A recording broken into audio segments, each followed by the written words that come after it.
यह कहानी है एक विधवा अंधी औरत की। एक कस्बे में एक विधवा अंधी औरत रहती थी।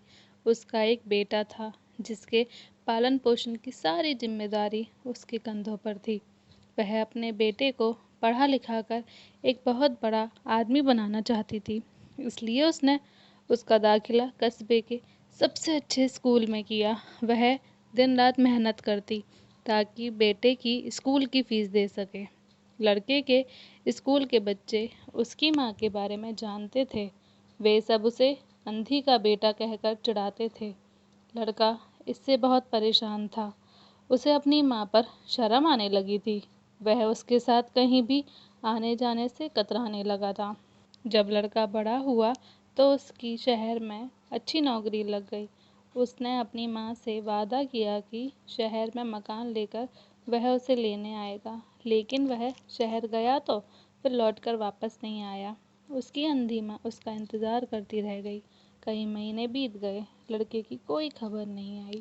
एक दिन उससे रहा नहीं गया और वह बेटे से मिलने शहर पहुंच गई। पूछते पूछते वह बेटे के ऑफिस पहुंची। वहां सिक्योरिटी गार्ड ने उसे रोक दिया। अंधी औरत ने गार्ड को अपने बेटे का नाम बताया और बोली कि उससे जाकर कह दो कि गांव से कोई मिलने आया है। गार्ड ने जाकर उसके बेटे को बताया। बेटे ने ऑफिस की खिड़की से देखा तो उसे अपनी माँ गेट के बाहर खड़ी नजर आई। वह ऑफिस में सबके सामने अपनी माँ की वजह से शर्मिंदा नहीं होना चाहता था। उसने कहलवा दिया कि वह ऑफिस में नहीं है। अंधी औरत वहाँ से चली गई। शाम को वह लड़का ऑफिस से घर जाने के लिए निकला। रास्ते में एक जगह काफ़ी भीड़ जमा थी। वह अपनी गाड़ी रोककर भीड़ के पास पहुंचा और तो बीच सड़क में अपनी माँ को मरा पाया। उसके हाथ में एक चिट्ठी थी जिसमें लिखा था, बेटा बड़े दिन हो गए थे, तेरी कोई खबर नहीं मिली। चिंता हो रही थी इसलिए तुझसे मिलने चली आई।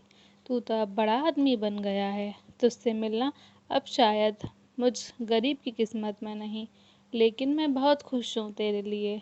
तूने अपना ही नहीं मेरा सपना भी पूरा किया। मलाल है कि तेरी तरक्की देख नहीं सकती। काश बचपन में तेरी आंखों में सरिया ना घुसा होता और मुझे तुम्हें अपनी आंखें ना देनी पड़ी होती, तो तेरी तरक्की अपनी आंखों से देखकर सुकून से मरती। तेरी अंधी माँ। ये पढ़कर लड़का फूट फूट कर रोने लगा। जिस अंधी माँ पर उसे शर्म आती थी, उसने उसके लिए कितना बड़ा बलिदान किया था। वह आत्मग्लानि से भर उठा। जिंदगी भर खुद को माफ नहीं कर पाया। अगर आपको ये कहानी पसंद आई हो तो लाइक एंड सब्सक्राइब करें। Thank you.